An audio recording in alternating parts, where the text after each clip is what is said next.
काळात आम्ही जे पोस्टल बॅलेट ह्याची मतं आणि ईव्हीएमची मतं ह्याच्यातली तफावत देखील दाखवली. पण काल परवाकडे आपण पाहिलं की नुसतं कर्फ्यूच नाही त्या गावामध्ये, तर कर्फ्यूच्याही पुढे जाऊन काल रात्री मला वाटतं काही अटका देखील सुरू झालेल्या आहेत. 20 जणांना अटका झालेल्या आहेत. आणि लोकशाही ज्या माध्यमातून आम्ही जिंकून आलो, बघा आम्ही सगळे जो आज निषेध करत आहोत, आम्ही काही हरलेले आमदार नाही आहोत, हरलेले उमेदवार नाही आहोत. आम्ही जिंकून आलो तरी देखील आमच्या मनात जी शंका ईव्हीएम बद्दल आहे, जी निवडणूक आयोगाबद्दल आहे, ही आज व्यक्त करत आहोत. आणि म्हणून आज आम्ही निषेध म्हणून शपथ घेत नाही आहोत. जनतेचा मान राखून, जनतेच्या मनात जी शंका आहेत त्याचा मान राखून आम्ही आज शपथ घेत नाही आहोत. महत्वाची गोष्ट हीच ठरेल की लोकशाहीचा जो लॉंग मार्च आहे, लोकशाहीचा जो आपण पाहत असाल एक मोर्चा आम्ही हाती घेणार आहोत, इथपासून सुरुवात होते. कारण लोकशाही चिरडण्याचं काम आधी देखील होत होतं. आपण पाहिलं असेल 2014 पासून हळूहळू जे चाललेलं आहे, इन्स्टिट्यूशन्स मारण्याचं काम चालू आहे.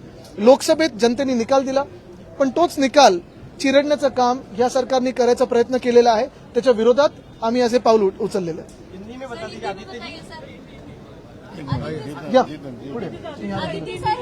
बोलेंगे बोलेंगे सब भाषा में बोलेंगे, सब भाषा में बोले. हाँ सब विधानसभेचे निकाल लागले आणि अनेक ठिकाणी अनेक जणांच्या मनात खतखत सुरू झाली. ह्या निकालावर महाराष्ट्राचा विश्वास बसेल कसा, असा प्रश्न सर्वसामान्यांना पडला.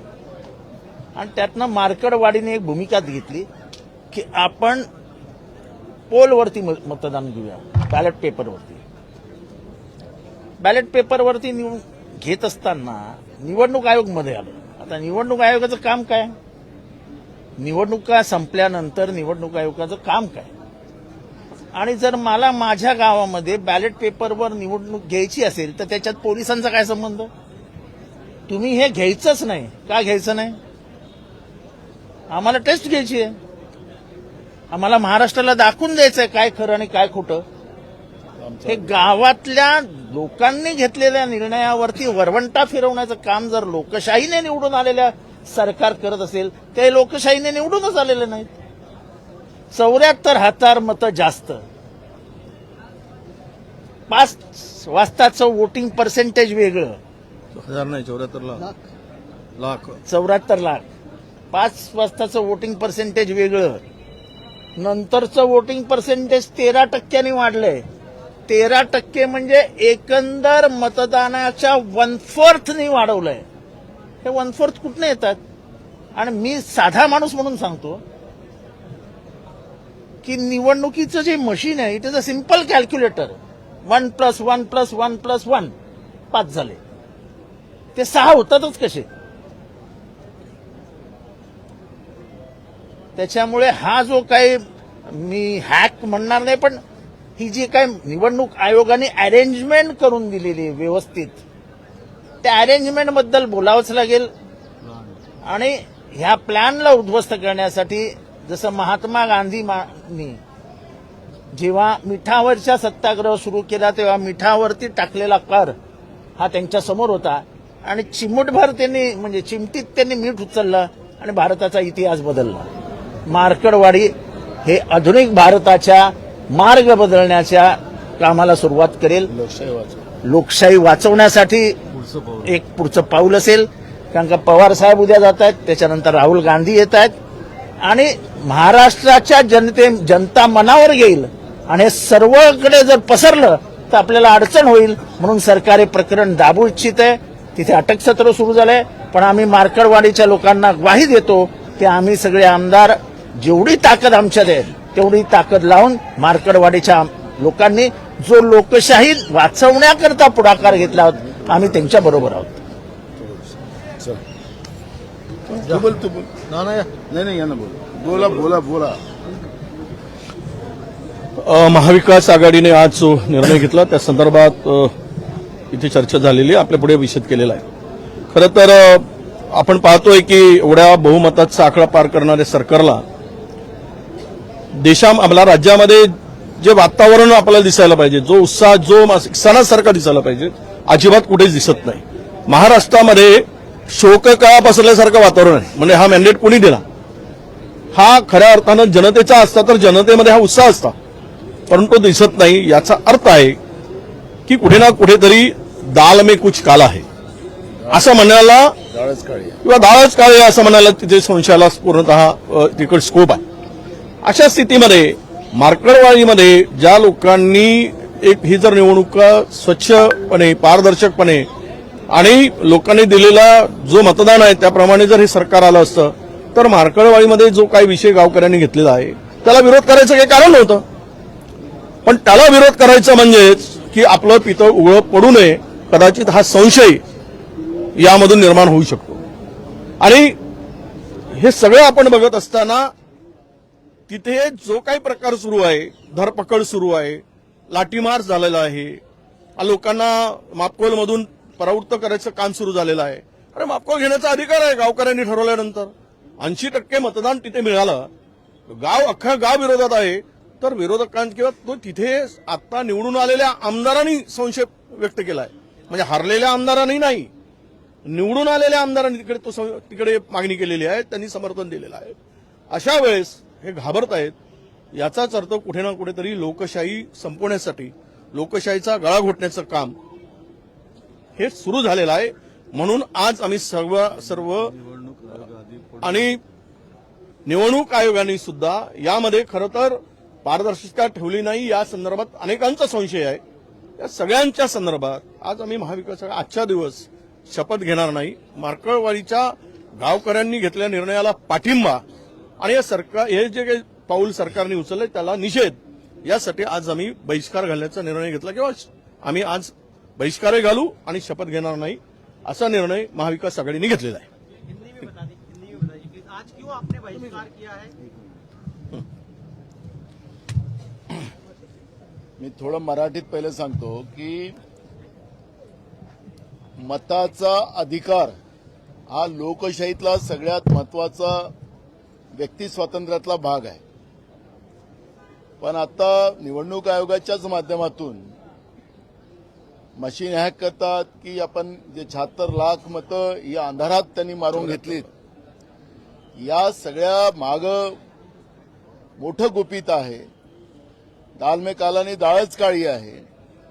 आणि मताचा अधिकार जेव्हा गायब होतो तर आपण पाहिलं असेल की दिल्लीच्या सीमेवर पोलिसांनी शेतकऱ्यावर कशी लाठीमार केलेला आहे, अश्रुधुराच्या कांड्या कशा सोडलेल्या आहेत, बेरोजगार पोरांवर कशा लाठीमार चाललेला आहे. एकीकडे भारतात आपण लाल बहादूर शास्त्रींनी जय जवान जय किसानचा नारा दिला, पण आज मोदी सरकारमध्ये जवानांनाही मारलं जाते आणि शेतकऱ्यांनाही मारलं जाते अशी परिस्थिती आपण पाहतोय. जिथं मताचा अधिकारच संपुष्टात आला तिथं लोकांना गुलामगिरीसारखं वागवलं जातं. हे चित्र आज आपण राज्यात आणि देशात पाहतोय. मार्कंडवाडीचाच एक उदाहरण नाही तर महाराष्ट्राच्या जनतेच्या मनामध्ये हे सरकार कसं आलंय आणि कसं एवढा मोठा चमत्कार झाला आणि एवढी मोठी लोकप्रियता कुठून यांच्याजवळ आली हे कळायलाच कारण नाही. आणि म्हणून मार्कंडवाडीने जे सुरू केलं ते महाराष्ट्रातल्या जनतेच्या मनातली गोष्ट सुरू केली आणि महाराष्ट्रातल्या जनतेलाही वाटतं की आम्ही आमच्या गावामध्ये आता मागफोल केलं पाहिजे आणि गावागावामध्ये या पद्धतीचा उठाव लोकांमध्ये झालेला आहे. आदित्य आणि जितेंद्र आव्हाड साहेबांनी जे सांगितलं त्याप्रमाणे आम्ही निवडून आलेले लोक आहोत, पण आल्यानंतरही सुद्धा जनभावना ज्या महाराष्ट्रातल्या जनतेच्या आहेत त्या माध्यमातून आम्ही आज ओत घ्यायची की नाही घ्यायची त्याचाही निर्णय आपण अजून आम्ही घेतलेला नाही. उद्या आज आता आम्ही इथून उद्धव ठाकरे साहेबांकडे जातो, तिथं आम्ही चर्चा करणार आणि शरद पवार साहेबांशी बोलणार, राहुलजींशी पण आम्ही बोलणार आणि या माध्यमातून आम्ही निर्णय करायचा आम्ही ठरवलेला आहे. महाराष्ट्रातलं हे सरकार जनतेतलं नाही, जनतेतलं राहिलं असतं तर राज्याभिषेकासारखा सोहळा करून करोडो रुपये अरबो रुपये जनतेचे खर्च केले नसते आझाद मैदानावर. हे सरकार आपली खुशी आपण व्यक्त करते असं चित्र आपण पाहतोय. एकीकडे शेतकऱ्यांच्या आत्महत्या चाललेल्या आहेत, पण इथं तरुण आत्महत्या करते आहेत. 773 शेतकऱ्यांनी नागपूरच्या भागामध्ये आत्महत्या केल्या आणि राज्याभिषेकासारखा सोहळा शपथविधीचा या महाराष्ट्रामध्ये होत असतील आणि लोकप्रतिनिधी म्हणून आम्ही या सभागृहात येत असताना या सरकारचं कौतुक करायसाठी आम्ही आलेलो नाही, जनतेचा आवाज घेऊन आम्ही आलो आणि आता ज्या जनभावना आहेत त्या जनभावनेचा आधार घेऊन आम्ही आज शपथविधी न घेण्याचा निर्णय आम्ही घेतला. घ्यायचा की नाही घ्यायचा तोही निर्णय आम्ही अजून ठरवलेला नाही. त्यामुळे या सगळ्यांवर वरिष्ठांशी चर्चा करून आम्ही नंतर निर्णय करू अशा पद्धतीची भूमिका आम्ही घेतलेली आहे.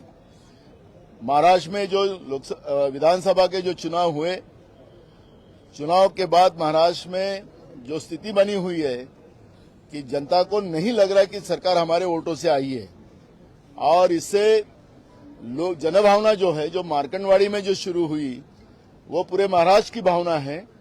और आज मॉक पोलिंग को भी अगर चुनाव आयोग विरोध करती है, सरकार विरोध करती है, तो उसके पीछे का कारण ही है कि ये सरकार गड़बड़ी से आई हुई है, लोगों के वोटों को चुरा के आई है. ये साबित करती है. सरकार ने भूमिका लेना चाहिए. सरकार ने ये भूमिका लेना चाहिए कि हाँ मॉक पोलिंग हो रही है ना, तो होने दो गांव में मॉक पोलिंग, समझने दो एक बार क्या हुआ. ये सरकार का काम था, लेकिन सरकार पुलिस के माध्यम से उनके बूथ कैप्चरिंग कर रही है. जब रेगुलर चुनाव में चुनाव से बूथ कैप्चरिंग किया जा रहा है. और इसलिए आज हमने विधानसभा की वोट जो रहती है एमएलए, नए एमएलए की, वो नहीं लेने का हम लोगों ने निर्णय किया है. हम लोग उसके ऊपर आज उसका बहिष्कार किया है, और ये भूमिका हम जनता की भावनाओं को रख के कर रहे हैं. देवेंद्र फडणवीस जी का एक बयान आया है, उन्होंने कहा है कि लोकसभा चुनाव में इसलिए कांग्रेस पार्टी जीती क्योंकि फॉरेन फंडिंग हुई थी, अराजक एनजीओज उनके साथ थे, और इसकी जांच अब वो सरकार आने के बाद करेंगे. बिल्कुल करना चाहिए. उनको किसने रोका है?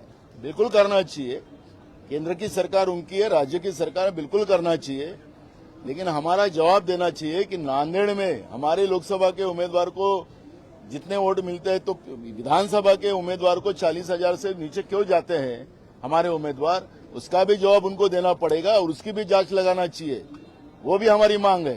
जांच करना है तो लोकतांत्रिक व्यवस्था में जो जो अधिकार है सरकार को, उसका करना चाहिए. लेकिन जनभावना जो है कि मेरा वोट चुराया जा रहा है, ये भावना जो लोगों के बीच में है, उसके बारे में भी जांच राज्य के मुख्यमंत्री ने करना चाहिए, हमारी मांग है. राहुल जी, कभी आने वाले लॉन्ग मार्च के बारे में क्या? वो देंगे, हम लोग प्रोग्राम देंगे. बात चल रही है, सब प्रोग्राम भेज दिया है. Thank you. बैनर